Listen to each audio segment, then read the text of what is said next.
जीवन का मित्र बना ले।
तो वह वैराग्य को धारण कर लेते हैं और तुरंत ही अपना रथ मुड़वा देते हैं। वह रथ जाकर के गिरनार की तलहटी में चला जाता है और वह वहाँ दिगंबरी दीक्षा ले लेते हैं। यहाँ कृष्ण को पता चलता है तो वह अत्यंत हर्षित होता है और वहाँ राजू को जब पता चलता है तो वह मन में नैमिनाथ को ही सब कुछ मान चुकी थी। इस कारण से वह भी नैमिनाथ के पीछे पीछे चली गई और उसने भी आज का दीक्षा ग्रहण कर ली। यहाँ कृष्ण जो कि कुटिल भाव को धारण किए हुए थे, उनके मन में कुछ और था, वचनों में कुछ और था, काया से कुछ और कर रहे थे। क्योंकि कृष्ण भी जानते थे कि मैं बारात में यह भोजन या यह मांसाहार परोसने वाला नहीं हूँ, लेकिन मात्र दिखाने के लिए उन्होंने उन पशुओं को उस बाड़े में ला करके कैद कर दिया था। तो यहाँ नैमिनाथ ने तो दीक्षा ले ली, राजू ने दीक्षा ले ली, लेकिन कृष्ण जो है वह अपने संसार को बढ़ाने का कार्य उन्होंने कर लिया। जिसके प्रति कुटिल भाव किए थे वह तो संसार से तर गया, लेकिन जिसने कुटिल भाव किए थे उसने अपने संसार को और बढ़ा लिया। तो महान भाव जानना यही है कि हम जिस मूल नायक की सन्निधि में यहाँ बैठे हुए हैं, जिस राजनांद गांव में हम बैठे हुए हैं, वहाँ हम मूल नायक नैमिनाथ भगवान की छत्र छाया में हैं और उनके जीवन से ही हमें यह ग्रहण करना चाहिए। हम डेली अभी 40 साल में पढ़ रहे हैं, हो सकता है अनेक लोग डेली भी पढ़ते हैं व्रतों के अलावा भी, उसमें भी पूरा जीवन चरित्र उनका दिया। तो समझना ये है कि हम उस चरित्र को कितना अपने अंतरंग में धारण कर पा रहे हैं, अपने मन को कितना सरल बना पा रहे हैं। कई बार गलत फहमियाँ फैल जाती हैं और गलत फहमी फैल जाने के कारण भाई भाई से नफरत करने लगता है। एक ऐसा ही दृष्टांत एक स्थान का है, वहाँ दो भाई आपस में बात नहीं करते थे, हमेशा दूर रहते थे।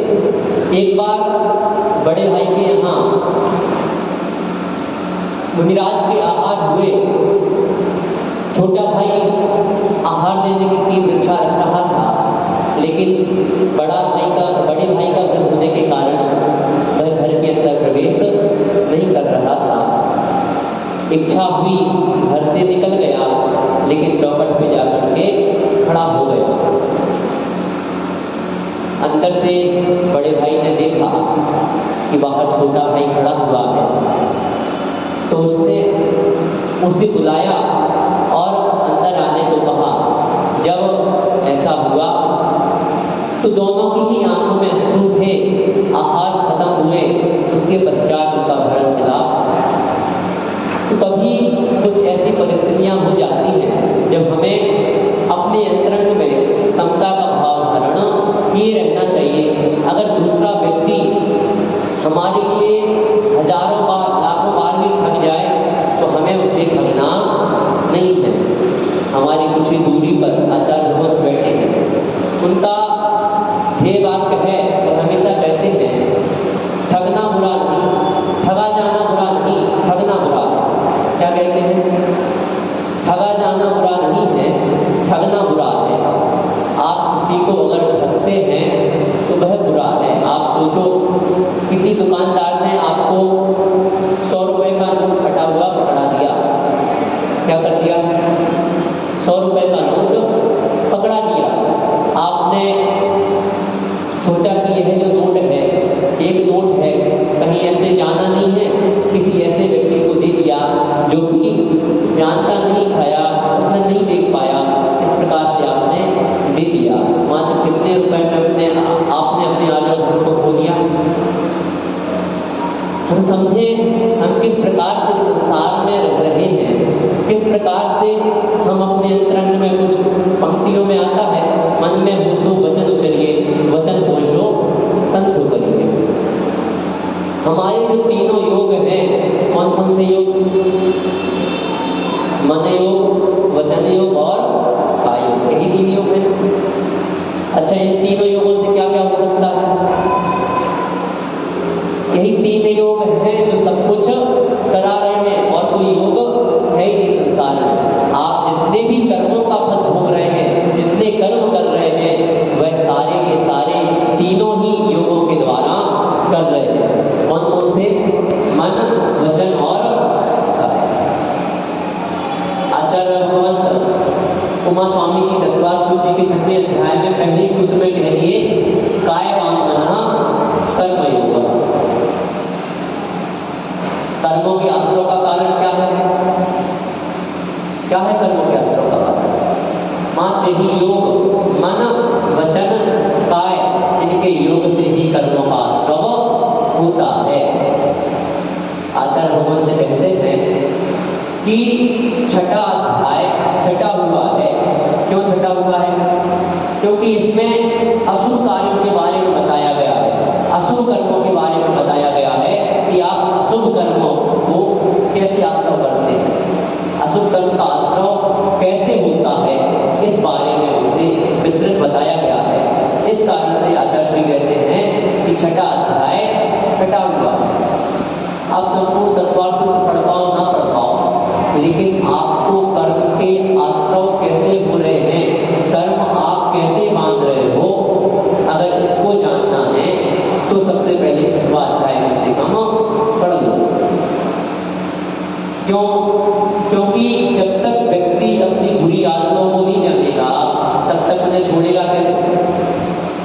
अगर वह यह नहीं जान पाया कि यह वस्तु गलत है, इस कार्य को करने से अशुभ का बंध हो रहा है, तो वह उसी अशुभ कार्य में प्रवृत्त रहेगा। अतः जानना आवश्यक है। इस कारण से 6वें अध्याय को अवश्य पढ़ें। तो वहां कह दिया कि काय, वचन और मन से तो क्या हो रहा है? कर्म का आश्रय हो रहा है। अब कर्म का आश्रय तो दोनों प्रकार से होगा, शुभ कर्म का भी आश्रय होगा और अशुभ कर्म का भी आश्रय होगा। तो अशुभ कर्म का आश्रय कैसे होगा? तो आगे कह दिया योगस्य वक्रता विषंपादनं च शुभस्य नाम। वहां अशुभ नाम कर्म की जब बात कही कि योगों की जो वक्रता है, अर्थात जो योगों में अविषंपाद है, उनमें एक रूपता नहीं है, भिन्नता है। मन में कुछ है, वचनों में कुछ है, काया में कुछ है। ऐसे कार्य होने से अशुभ नाम कर्म का बंध होता है। अब नाम कर्म क्या है? तो जिसके उदय से व्यक्ति को अंगोपांग, गति आदि का बंध होता है, वह नाम कर्म कहलाता है। इसके सामान्य से 42 भेद बताए, और जब अभेद विवक्षा से लगाएंगे 42 भेद बताए, और जब भेद विवक्षा से लगा दें तो 93 भेद हो जाते हैं। और उसको भी आचार्य भगवंत ने तत्वार्थ सूत्र जी में ही बताया।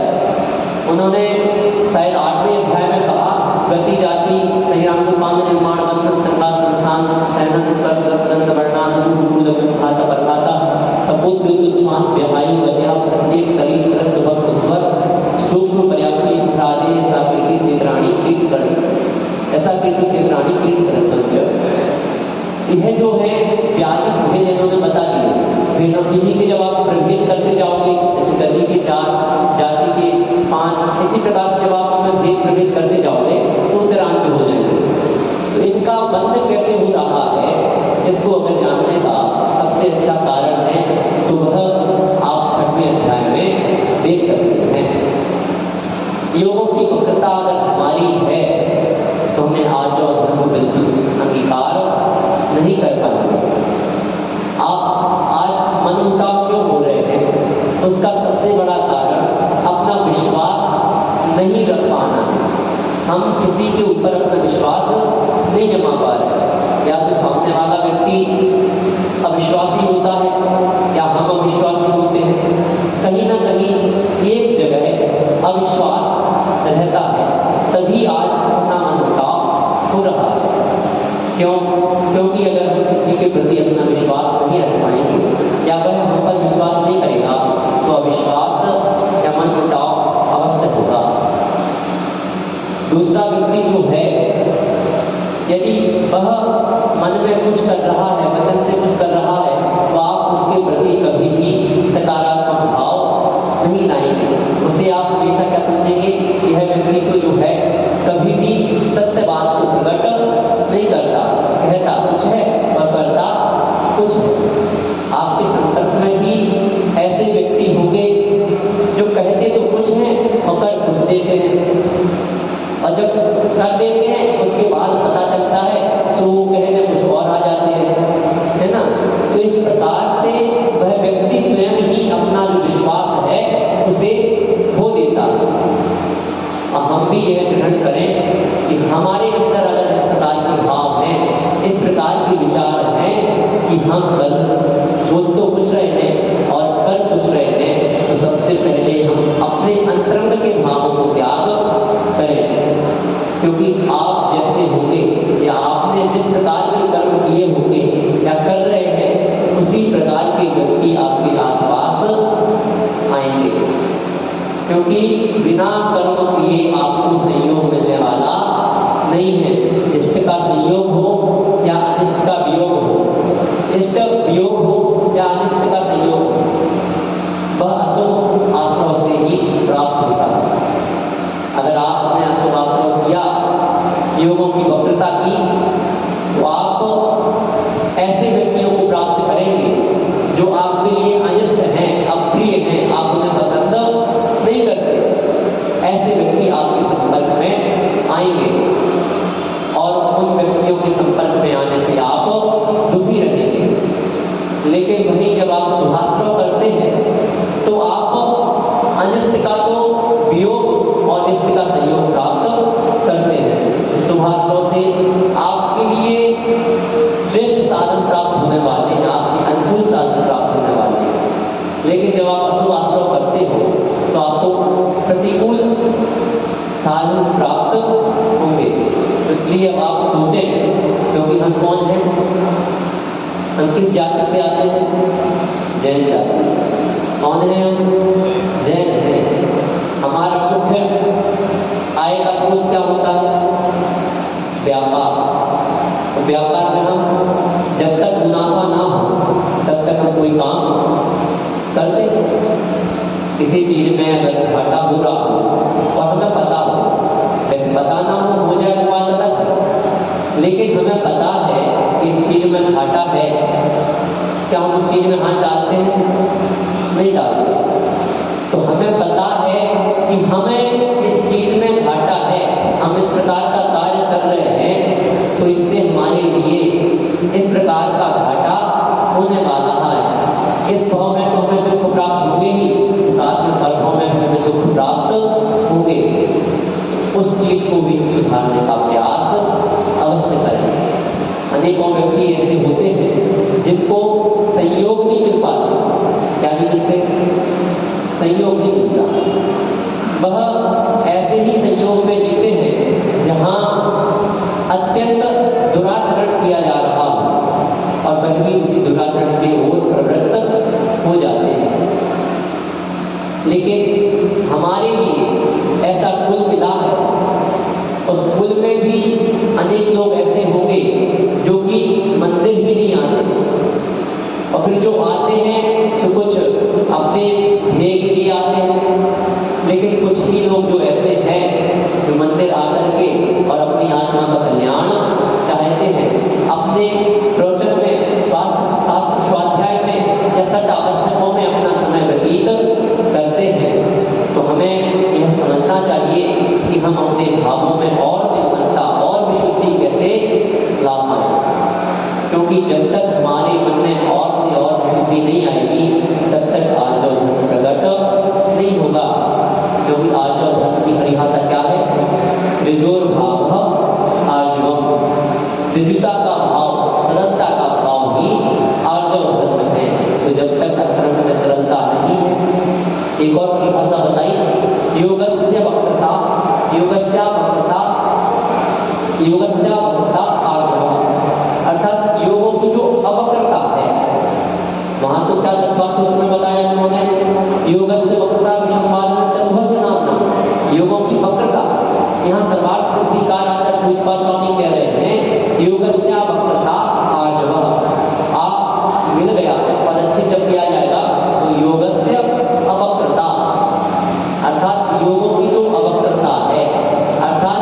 योगों में जो एक रूपपना है वही आर्जव है।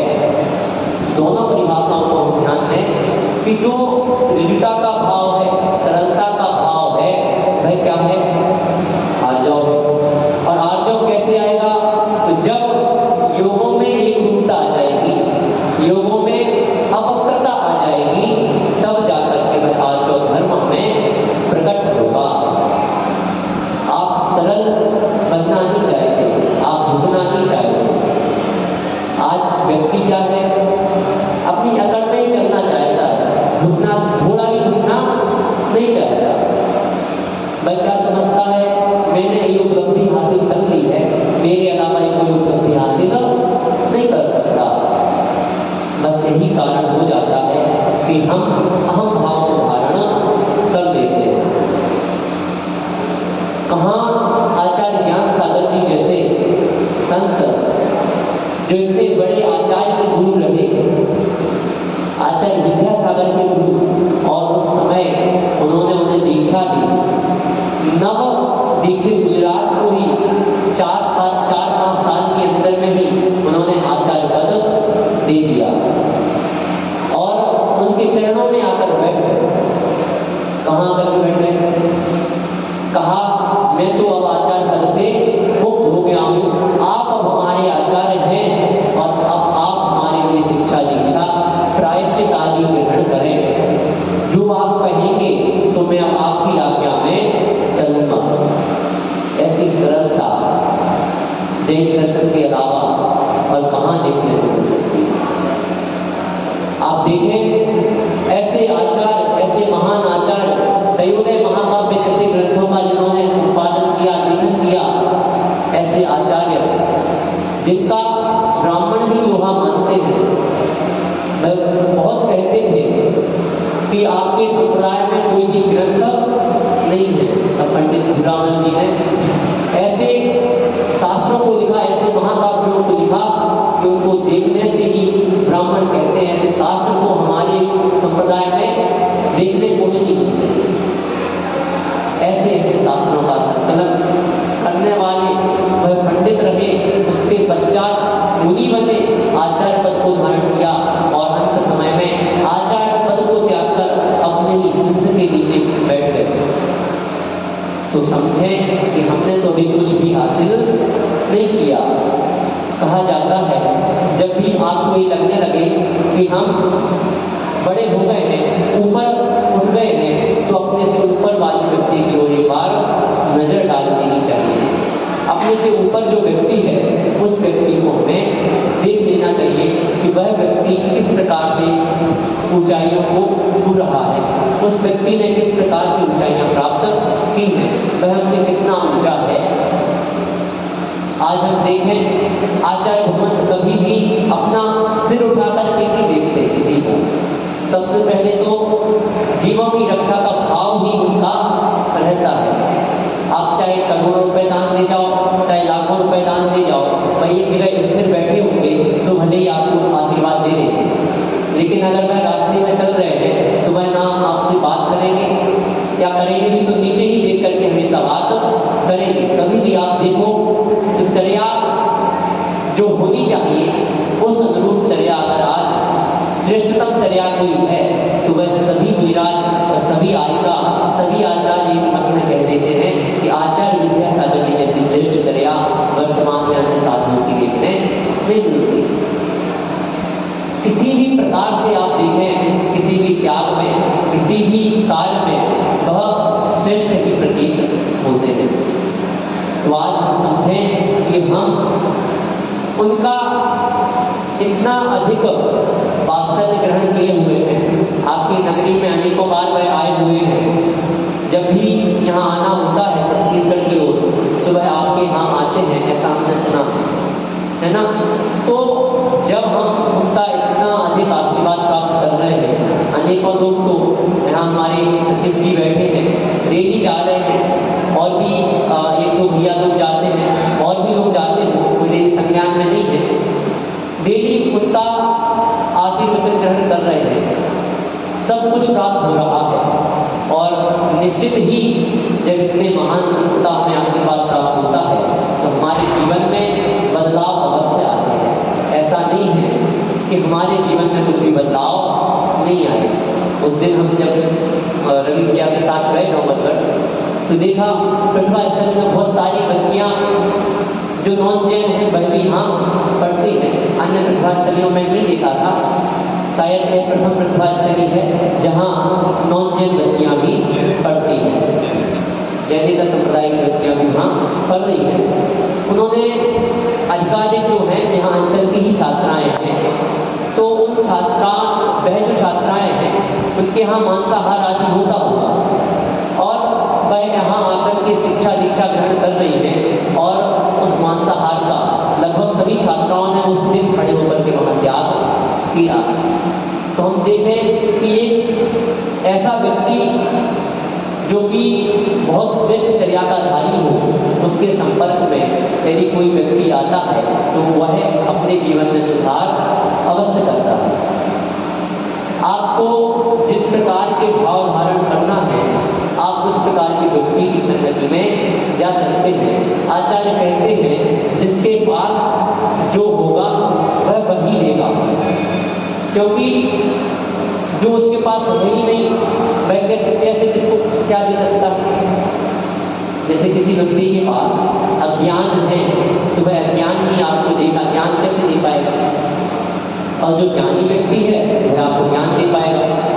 किसी व्यक्ति के पास चारित्र है तो आप उसके चारित्र से प्रभावित होंगे, और किसी के पास चारित्र नहीं है और आप ऐसे ही व्यक्तियों की संगति में हैं तो आप वहाँ से भी प्रभावित हो सकते हैं। क्योंकि आज युग ऐसा है जहाँ व्यक्ति गलत कार्यों की ओर जल्दी प्रवृत्त हो जाता है। आज हम जैन संप्रदाय में ही देखें, अपने जैन धर्म में ही देखें, अनेकानेक युवा सीखता से ही नशे की चपेट में आ जाते हैं। बहुत जल्दी ही कोई गुटखा खाने लग जाता है, कोई सिगरेट पीने लग जाता है, या कोई और अन्य नशे भी करने लग जाता है। कारण क्या है? थोड़ी सी गलत संगति मिली और वह परिवर्तित हो जाता है। जबकि जो 18 साल 20 साल की हमारी संगति थी, कहाँ की संगति? हमारे जो घर के संस्कार थे, हमारे माता पिता, हमारे दादा दादी जिन्होंने कभी सुपारी भी नहीं खाई, ऐसी संगति का बालक और थोड़ी सी असंगति मिलने के कारण परिवर्तित हो जाता है। यह कारण क्या है? इसका कारण सबसे बड़ा आज का खान पीन नहीं है। आज व्यक्ति अपने खान पीन पर ध्यान नहीं दे पा रहा। उसे किस प्रकार का भोजन करना, क्या करना, यह अच्छे से नहीं जान पा रहा है। और वह सीखता से दूसरी पद्धतियों में, दूसरे बच्चों के बहकावे में आकर के या उनसे शिक्षा ले करके वह उस ओर परिवर्तित हो जाता है। आज का जो युग है इसमें हम भी सबसे ज़्यादा प्रभाव अंग्रेजी शिक्षा को दे रहे हैं, और अंग्रेजी शिक्षा को प्रभाव ज़्यादा देने के कारण, क्योंकि अंग्रेजी शिक्षा को कोई इसमें बाधा नहीं है, ज्ञान की बात हर जगह से ग्रहण करना चाहिए। आप अंग्रेजी ही नहीं और अन्य भाषाएं भी सीखें, इसमें कोई भी अंतर नहीं है, इसमें कोई भी बुरी बात नहीं है। लेकिन वह शिक्षा हम ग्रहण कहाँ से कर रहे हैं, इस बात पर अवश्य ध्यान देना चाहिए। वह शिक्षा आज हम देखें तो ईसाई मिशनरीज के जो स्कूल चल रहे हैं, ऐसे स्कूलों में हम अपने बच्चों को भेजते हैं, वह वहाँ वैसे ही प्रार्थना करते हैं, वैसा ही आचरण करते हैं और वैसा ही वहाँ का जो कल्चर है वह सीखते हैं। तो उस कल्चर से बचने के लिए, अगर हमें कभी कल्चर से बचना है, राजीव दीक्षित की ही कल बात चल रही थी और पुनः आज मैं उन्हीं की बात बताता हूँ। वह कहते हैं कि कभी भी वेस्टर्न कल्चर वालों ने या ईसाइयों ने ये नहीं कहा कि आप हमारे धर्म को अपनाओ, कभी उन्होंने ये नहीं कहा कि आप मेरी संस्कृति को ग्रहण करो। मैकाले का सबसे बड़ा नियम यही था कि अपनी शिक्षा जो है, जो शिक्षा नीति है, उसमें वह अपनी शिक्षा प्रदान कर दो, व्यक्ति अपने आप परिवर्तित हो जाएगा। उसकी संस्कृति उससे छीन लो, वह अपने आप दूसरी संस्कृति में परिवर्तित हो जाएगा। और आज यही हो रहा है, व्यक्ति अपने धर्म को समझने के लिए अग्रसर नहीं है। व्यक्ति अग्रसर कहाँ हो रहा है? जहाँ भोग विलासिता भरी जिंदगी है, जो कि ऐसी वस्तुएं सभी को प्रिय लगती हैं। आप रसगुल्ले खाते हैं, एक खाते हो, दो खाते हो, तीन खाते हो, लेकिन एक स्थल ऐसा आ जाता है जब आप संतुष्टि को प्राप्त हो जाते हो। क्यों? क्योंकि वहाँ दुख प्रकट होने वाला है। अब इसी पद्धति को एक महान दार्शनिक ने अपना लिया। दार्शनिक थे नहीं थे मुझे नहीं पता, और वह भी अनेक प्रकार की भ्रमित बातें करने लगे कि आप सब प्रकार के कार्य करो, जब आप संतुष्ट हो जाओगे तो अपने आप समाधि को धारण कर लोगे। तो हमें समझना क्या है कि जब हमें पता है कि इस कार्य में गलत ही है, यह कार्य हमारे लिए उचित नहीं है, हमारे स्वास्थ्य के लिए जो हम खान पीन की ओर गलत कार्य में अक्सर हो जाते हैं, वह हमारे स्वास्थ्य के लिए अनुकूल नहीं है, तो क्यों उनकी ओर अग्रसर होना। और जब वह खान पीन हम ग्रहण करते हैं तो हमारा मन, हमारी वृत्ति भी उसी ओर परिवर्तित होने लग जाती है, क्योंकि जैसा भी हम खाते हैं वैसा ही हमारा मन हो जाता है। हमें अपने मन को स्थिर रखने के लिए सबसे पहले अपने खान पीन पर ही ध्यान देना होगा। कल बात यही चल रही थी कि हम ऐसे धर्म से हैं जिस धर्म को वर्तमान में धर्म मात्र नहीं माना जाता, बल्कि जीवन शैली रूप ग्रहण कर लिया गया, एक लाइफ स्टाइल के रूप में उसे ग्रहण कर लिया। आज बड़ी बड़ी जितनी यूनिवर्सिटीज़ हैं उनमें जैन रिलीजन को एक लाइफ स्टाइल के रूप में पढ़ाया जाने लगा है कि किस प्रकार से क्या कार्य करने चाहिए, क्या कार्य होने चाहिए। कैम्ब्रिज यूनिवर्सिटी देख लें या और अदर जो भी बड़ी यूनिवर्सिटीज़ हैं, उन यूनिवर्सिटीज़ में आज जैन धर्म को पढ़ाया जाने लगा।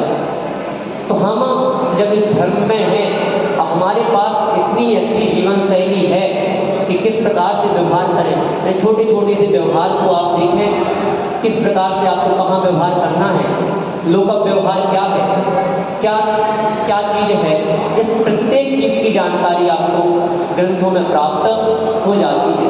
आपको किसी भी बाहरी शिक्षा की आवश्यकता पड़ने वाली नहीं है। जो आज एक अदर शिक्षा प्राप्त करने लगे पर्सनैलिटी डेवलपमेंट के नाम से, आप पर्सनैलिटी डेवलपमेंट ऐसे ही कर लेंगे अगर आप शास्त्रों का अध्ययन करने लग जाएंगे। क्यों? पर्सनैलिटी डेवलप कैसे होती है? अब वो पर्सनैलिटी आप आज की अपेक्षा से मानो कि रिप्ड जीन्स पहन लिए या यह कर लिया वह कर लिया, लेकिन कोई पर्सनैलिटी होती ना। आपने कभी भी, अभी G20 का सम्मेलन चल रहा है, आपने बड़े से बड़े जो भी नेता आए, चाहे वह हमारे यहाँ के हो, चाहे विदेश के हो, चाहे स्त्री हो चाहे पुरुष हो, किसी को भी हाफ कपड़ों में नहीं देखा होगा। किसी को देखा? क्योंकि जो बड़ा व्यक्ति हो जाता है उसकी सोच भी एक उस लेवल की हो जाती है। जो व्यक्ति कमज़ोर सोच वाले होते हैं, कमज़ोर होते हैं, वह सोच उस प्रकार की धारणा कर लेते हैं। अब एक जगह मेरे ही कॉलेज में जब मैं पढ़ रहा था तो सेकेंड ईयर में हुआ ये कि बात आई कि लड़कियों के साथ बहुत ज़्यादा जो है गलत किया जाता है, बहुत दबाव बनाया जाता है। एक मैम बोल रही है, अब बोल रही हैं, अपन कुछ नहीं कह सकते, अब बड़े ही इस भाव से वह कह रही हैं और पूर्ण रूप से वह इस प्रकार के तर्क दे रही है कि वह उसी ओर सिद्ध हो रहा है। लेकिन जब हम जैन दर्शन की बात पर आए, आज तक कभी भी जैन दर्शन में स्त्री शिक्षा हो या किसी भी प्रकार का कार्य हो, स्त्रियों पर कभी भी दबाव नहीं डाला गया। हमेशा पढ़ने के लिए आप चाहे ऋषभदेव देख लें, ऋषभदेव ने स्वयं अपनी पुत्रियों को, ब्राह्मणी को, सुंदरी को शिक्षा दी। उसके पश्चात आप हमारे धर्म में देख लें, आदिनाथ से महावीर तक आज का संवत्सरण में आर्यिकाओं की संख्या ही ज़्यादा थी। प्रत्येक तीर्थंकर को आप उठा करके देख लें, मुनियों की संख्या कम है, आर्यिकाओं की संख्या है कि नहीं है?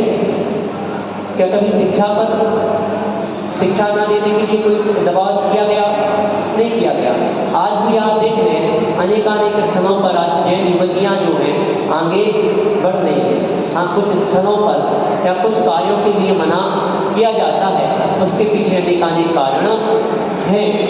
और वह क्या कारण, मना क्या किया जाता है? शिक्षा के लिए मना नहीं किया जा सकता, लेकिन मना कहाँ करते हैं? जब आप नौकरी आदि के लिए अग्रसर होती हैं या किसी ऐसे कार्य के लिए जिससे आपके घर में बाधा आए, ऐसे कार्यों को करने के लिए वहाँ मना किया जाता है। सुधा सागर जी बहुत अच्छे से उन्होंने एक बार जिज्ञासा में इसका उत्तर दिया था, आप उसे सुनना और उस पर गौर करना। आप आज देखें व्यक्ति के मन में अन्य और किस प्रकार से मन मुटाव आ रहा है। यह तो हो गई एक वेद रूप बात कि किस प्रकार से लिंग का डिवीजन हमारे वर्तमान समाज में किया जा रहा है। जेंडर इक्वलिटी की समानता, जो जेंडर की अनइक्वलिटी जो बताई जा रही है, वह आज हमारे समाज में किस प्रकार से बताई जा रही है। भले ही उसमें कुछ सत्यता हो ना हो, हाँ, मध्य में जरूर काल प्रभाव से कुछ ऐसी विसंगतियाँ उत्पन्न हुई होंगी कि उनमें अनेक जो सती प्रथा है या अन्य और कुप्रथाएँ जो चल रही थी, उन रूप कुप्रथाओं का दमन होना आवश्यक था। लेकिन कभी जैन दर्शन के अनुसार देखें तो कभी भी किसी से भी भेदभाव नहीं किया गया। आज आप देखें, जब भी कोई विद्वान, जब भी कोई पंडित जी कभी किसी गद्दी पर बैठते हैं तो आज भी टोपी लगा करके बैठते हैं। पूर्व में सभी पुरुष वर्ग के लोग टोपी लगा करके आते हैं, टोपी लगाते हैं। सभी महिलाएं, सभी बहनें अपने सर पर चुन्नी या पल्लू डाल करके आती हैं। लेकिन अगर हम कहें कि केवल महिलाओं के लिए यह प्रथा थी तो वह नहीं है। आज भी अपन महाराष्ट्र आदि चले जाओ, क्योंकि अपने इस तरफ में थोड़ा प्रभाव कम हो गया, लेकिन महाराष्ट्र आदि चले जाओ तो आज भी वो टोपी लगाते हैं। वहाँ जैन नहीं, सभी संप्रदाय के लोग हैं, तो वहाँ सभी लोग टोपी लगाते हैं। तो जहाँ का जो कल्चर है, राजस्थान चले जाओ तो पगड़ी पहनने की प्रथा अभी भी गाँव में जीवित है। गाँव के अधिकतर जो बुजुर्ग हैं वह पगड़ी लगा करके रखते हैं, अपना सिर ढक करके रखते हैं। हाँ, प्रथा गलत वहाँ हो जाती है जहाँ पर उस प्रथा का अधिक दबाव डालने लग जाए। जैसे कई घूंघट प्रथा आ गई थी मंदिर में कि एकदम से बिल्कुल नीचे तक घूंघट होना चाहिए, ये होना चाहिए। तो हाँ, इस प्रकार की प्रथाएं हो सकता है कि पूर्ण रूप से गलत हो, लेकिन जो प्रथा की कभी भी असमानता का भाव किसी में भी नहीं रखा गया। वर्तमान में मैंने अपने एक मित्र से सुना, उसने मेरे से कहा कि आप लोगों के मंदिर बनते हैं तो आपकी चौखट के नीचे हमारे भगवान को रखा जाता है, उसके पश्चात आपकी चौखट बनाई जाती है। क्योंकि हम संस्कृत मीडियम से हैं और संस्कृत मीडियम में आप जानते हैं कि अधिकाधिक जो लोग पढ़ने वाले होते हैं वह अन्य संप्रदाय के ही होते हैं। तो उस मित्र ने हमसे कहा कि आपके जब मंदिर बनते हैं तो उसमें हमारे भगवान की मूर्ति पहले आपकी चौखट के नीचे स्थापित होती है और फिर आप उस चौखट को लांघ करके मंदिर में प्रवेश करते हो। हमने कहा आप हमारे मंदिर कितनी बार गए? कहने लगे तो एक भी बार नहीं गए। हमने कहा अच्छा, आपने हमारे मंदिरों की प्रतिष्ठा या हमारे मंदिरों को बनते हुए कितनी बार देखा? कहने लगा हमने तो एक भी बार नहीं देखा। हमने कहा आपको ये बातें किसने बताई? कहने लगे मैं जिस गुरुकुल में पढ़ता था, क्योंकि अभी भी उनमें गुरुकुल पद्धति है। छोटे से छोटे बच्चे जो अपने जैन धर्म में अभी नहीं आ पा रही है, छोटे से छोटे बच्चे को व्याकरण के ग्रंथ रट जाते हैं। क्यों? सुबह से 4 बजे वो उठा देते हैं और पाठ करने के लिए लगा देते हैं। सुबह 4 बजे उठ करके बस पूरे 4,000 सूत्र, अपने तत्वार सूत्र में तो केवल 357 सूत्र है, वहाँ पाणिनि व्याकरण में 4000 सूत्र हैं। अब 4000 सूत्र उन्हें कंठस्थ हो जाते हैं मात्र 10-12 साल की उम्र में। तो वह वहाँ गुरुकुल पद्धति में पढ़ते हैं और गुरुकुल पद्धति से जैसा शिक्षा उन्होंने ग्रहण की वह शिक्षा को लेकर वह आगे बढ़ते हैं। तो मैंने कहा आपको किसने बताया? कहा मैं जिस गुरुकुल में पढ़ता हूँ वहाँ एक शिक्षक ने बताया। अब उस शिक्षक ने बताया, कहाँ से बताया, क्या तथ्य प्रेषित किया, किसी भी उसमें सिर पैर उसका कुछ भी नहीं है। आप भी देखते हैं कि हमारे मंदिरों की जब प्रतिष्ठा होती है, मैंने तो उसे एक तर्क ये भी दिया कि हम जब मंदिर में जाते हैं तो सबसे पहले चौखट पर ही अपना हाथ रखते हैं। अगर किसी का अपमान करना होता या कुछ वहाँ होता जिसका हमें अपमान करना है तो हम चौखट पे अपना हाथ नहीं रखते, वहाँ हम चौखट पर हाथ रख कर के अंदर जाते हैं ताकि हम अपने जो जिनालय है उसमें प्रवेश कर रहे हैं उसका बहुमान करने के लिए वहाँ हाथ रखते हैं। तो वह जो शिक्षक था उसने, क्योंकि ये तो एक ही व्यक्ति मिला जिसकी हमने मति में कुछ परिवर्तन करने का प्रयास किया, लेकिन जो शिक्षक से पढ़े हैं उनके मन में किस प्रकार की भावना अन्य संप्रदाय के प्रति होगी।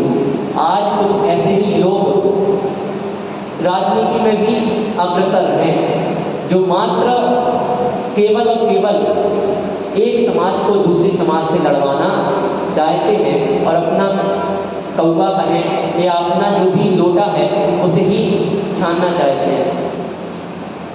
आज समझने की बात यही है कि हम किस प्रकार के भावों को धारण कर रहे हैं। वहाँ उस टीचर ने अपने वक्र स्वभाव को धारण किया, उसने सत्यता को जाना ही नहीं कि सत्यता क्या है, और उसने जैसा आया वैसा कह दिया, जो मन में है सो वैसा का वैसा उसने कह दिया।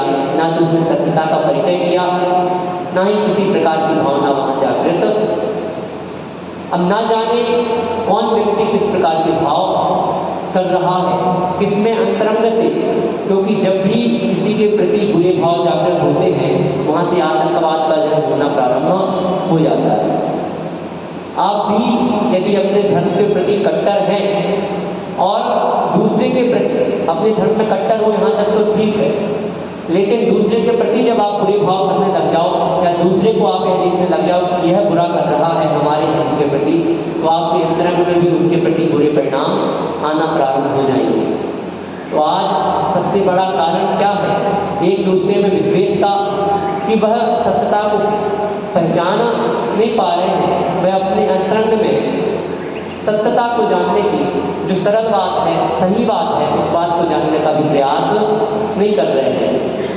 किस प्रकार से हम सत्य को पहले पहचानें, इस चीज़ का हमें भी पहले भान हो जाना चाहिए। हम भी किसी ने कोई बात कह दी, हम उस पर विश्वास कर लेते हैं, लेकिन उसमें तर्क निकालें पहले, उसमें ढूंढें, क्योंकि आज तर्क के आधार पर सब कुछ सिद्ध किया जाता है, किया जा सकता है।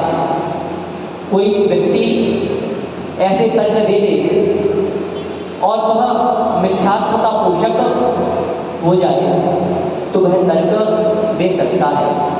हम कहें कि इस प्रकार की प्रथा जो है वह बहुत पूर्व काल से है, वह 5वीं शताब्दी से प्रारंभ हो गई थी। 5वीं शताब्दी में आचार्यों ने ये प्रमाण दिए हैं, एक सामान्य व्यक्ति मानने लग जाएगा, लेकिन किस काल प्रभाव से, क्या कारणवश वह प्रथा हमारे धर्म में प्रवेश कर गई, उस चीज़ को भी हमें जानना आवश्यक हो जाता है।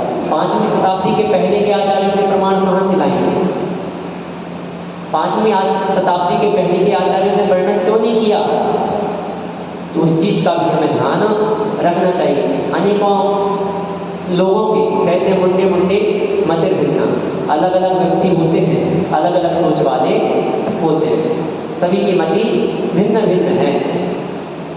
तो कुछ विद्यासागर जी तो कहते हैं जो वर्तमान में जातियाँ चल रही हैं वह अभी 300, 400, 500, 800 वर्ष पूर्व की ही जातियाँ चल रही हैं। जो भी वर्तमान में 84 जातियाँ आदि जैन धर्म में मानते हैं, खंडेरवाल, गोरवाल, ओसवाल, जयसवाल जो भी जातियाँ हैं, वे सारी जातियाँ माना जाता है कि 800 वर्ष पूर्व की हैं। अब एक जगह मैंने तर्क सुना, उन्होंने कहा जातयः अनादयः, जाति जो है अनादिकाल से चली आ रही है। हमने कहा बिल्कुल ठीक है, कहा गया आज पुराण में। लेकिन जो जाति है वह कौन सी जाति अनादिकाल से चली आ रही है? हमने प्रथमान योग के ग्रंथों में आदि पुराण का, हरिवंश पुराण का, पार्श्वनाथ पुराण का, 3 पुराणों का अध्ययन पूरा किया है। तीनों पुराणों में मैंने ना तो आदिनाथ भगवान की किसी भी जाति का नाम देखा कि आदिनाथ भगवान किस जाति के थे, ना मैंने देखा कि पार्श्वनाथ भगवान किस जाति के थे, और हरिवंश पुराण में बाकी जो 23 तीर्थंकर के चरित्र हैं उनका भी मैं पता नहीं चला कि वह किस जाति के थे। मात्र हाँ, वंश का पता चला कि कोई इक्ष्वाकु वंश के थे, कोई यादव वंश के थे, कोई वानर वंश के थे। रामायण पद्म पुराण पढ़ने से जब पता चलता है कि राम भगवान जो हैं वह हनुमान आदि जो हैं वह वानर वंशी हैं।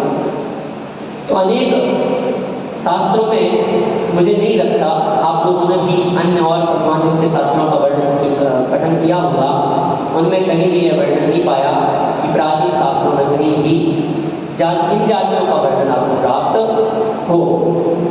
तो बात यही है कि हम पहले तर्क को निकालें। आज हम जातियों के पीछे, जैन समाज में भी जातियों के पीछे हम अपना बंटवारा कर लेते हैं और जातियों के पीछे बिल्कुल अड़े हो जाते हैं कि हम ही श्रेष्ठ हैं। वो जाति जो है वो तो छोटी है, मेरी जाति सबसे बड़ी है, उसकी जाति सबसे बड़ी है। भैया ये सब करने से कोई फायदा नहीं है। जैन दर्शन कहता है सभी जीव, जातियों में तो भेद कैसे? जीव ही जब समान है तो फिर जातियों में आप भेद किस प्रकार से करते हैं? एक जगह तो मैंने किन्हीं एक ऐसी श्रेष्ठ पुरुष के मुख से सुन लिया, उन्होंने कहा कि हम बड़े होते हैं। मैंने कहा आपने तो निर्ग्रंथ अवस्था को धारण कर लिया, उनके पास तो नहीं जा पाया।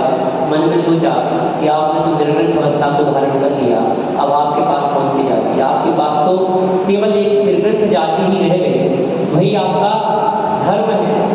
तो भैया बात को यही ग्रहण करना कि किसी को छोटा किसी को बड़ा नहीं मानना, मात्र अपने अंतरंग को सरल करना है। और अपने अंतरंग को सरल करने का सबसे श्रेष्ठ साधन यही है कि अपने आप को समान मानो, ना तो बड़ा मानो ना छोटा मानो, ना बड़ा मानो ना ही छोटा मानो। क्योंकि आप बड़ा मानने लग जाओगे तो आप सबको नीचा मानने लग जाओगे, छोटा मानने लग जाओगे तो दूसरे आपको दबा देंगे। तो आप समान भाव रखो, सरल भाव रखो, इसी में आपकी श्रेष्ठता है। आज बंटवारे जितने भी हो रहे हैं वह अपने आप को बड़ा मानने से ही हो रहे हैं, चाहे भाइयों में हो, चाहे किसी धर्म में हो, चाहे किसी पंथ में हो। वह अपने आप को बड़ा जब मानने लग जाते हैं तब वह बंटवारे होना प्रारंभ हो जाते हैं। आज लोग कहते हैं कि हम जैन हैं, हम एक हैं। जब भी कोई कारण आते हैं हम क्या कहने लग जाते हैं? हम जैन हैं, दिगंबर हो, श्वेतांबर हो, तेरापंथी हो, स्थानकवासी हो, हम सब क्या हैं? एक हैं। और फिर कुछ समय बाद व्हाट्सएप पर मैसेज आना चालू हो जाते हैं, अरे आपने तो हमारे धर्म के बारे में ऐसा कह दिया, आपके शास्त्रों में तो ऐसा वर्णन है। अरे भैया शास्त्रगत भेद तो है, जब तो पंथ हैं, लेकिन हम एक कैसे होंगे? तो एक हमारे लिए मात्र इस बात से हो सकते हैं कि हम जैन हैं इसलिए समान हैं। जब हम अपनी गद्दी पर बैठे तो हम अपने धर्म का ही पोषण करेंगे, हम समस्त धर्म का पोषण नहीं कर सकते। आप अपने धर्म की गद्दी पर बैठिए, आप अपने धर्म मत का पोषण कीजिए, आपको किसने रोका? तो बात बिगड़ती कहाँ पे है? जब यह कहने लग जाते हैं कि वह तो केवल अपनी अच्छाई कर रहे हैं और उस गद्दी पर बैठ करके वह उस परंपरा की बुराई बता रहे हैं, उस परंपरा की गलती खोज रहे हैं, तो बस बात यहीं से खराब होने लग जाती है। तो जो भी अपन को फॉलो करना है, जो भी सिद्धांत अपन मानने वाले हैं, उन सिद्धांतों को मानते रहें, लेकिन जब व्यवहार अवस्था में आए तो वहाँ हम एक रूपता के साथ हैं। क्योंकि जब भी आप व्यापार धंधा करते हैं तो वहाँ यह नहीं देखते कि सामने वाला मांसाहारी व्यक्ति है कि शाकाहारी है। अगर आप इतने ही कट्टर प्रवृत्ति के हैं तो फिर आप वहाँ सबसे पहले जब आपकी दुकान पर आपके आपके साथ कोई व्यापारी बंधु आए तो उससे पूछें कि आप शाकाहारी हैं या मांसाहारी, आपका व्यापार ठप हो जाएगा। तो जब व्यवहार में रहें तो व्यवहार की बात ग्रहण करें। तो इस प्रकार हम आर्जव धर्म को भी समझें कि अपने अंतरंग में सरल भाव को धारण करके हम कैसे एक रूपता को ग्रहण कर सकते हैं। और यह आर्जव धर्म जब हम समझेंगे विस्तृत रूपता बनती जाती है। जब किसी एक चीज को हम समझते हैं तो एक चीज से दूसरी, दूसरी से तीसरी, तीसरे से चौथी कड़ी जुड़ती जाती है। तो हमें आर्जव धर्म को जब विस्तृत भूमिका के साथ समझेंगे तो उस आर्जव धर्म में ही हम समस्त धर्म गर्वित कर सकते हैं। जब सौंच धर्म को समझेंगे तो उस धर्म में भी हम सब धर्मों को गर्वित कर सकते हैं, क्योंकि धर्म 10 लक्षणों वाला धर्म है, उसी के 10 लक्षण हैं। तो इनमें कोई भिन्नता नहीं है, बल्कि ये सारे के सारे धर्म हमारे अंतरंग में शुद्धि के लिए आए हैं। किसी भी धर्म से हमें अपने आंतरिक परिणामों में अशुद्धि होने वाली नहीं है। तो हम सब धर्मों को समझते हुए अपने अंतरंग में इस आर्जव धर्म को भी अंगीकार करें और आर्जव धर्म को अंगीकार करते हुए अपने जीवन को सरल और सुबोध बनाएं। इसी मंगल की भावना के साथ बोलिए मूल नायक सिद्धिराट देवीनाथ भगवान की जनवाणी स्तुति के लिए खड़े हो जाए।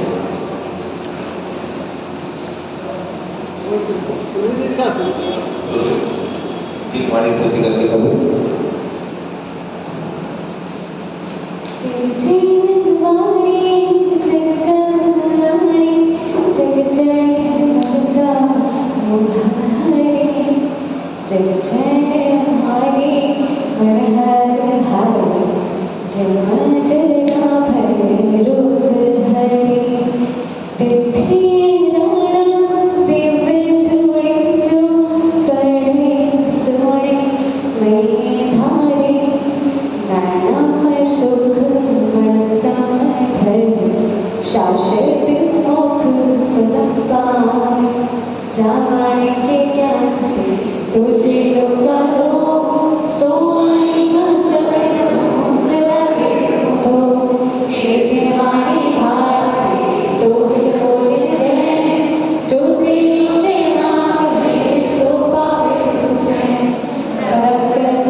वाले शाम कृष्ण माता की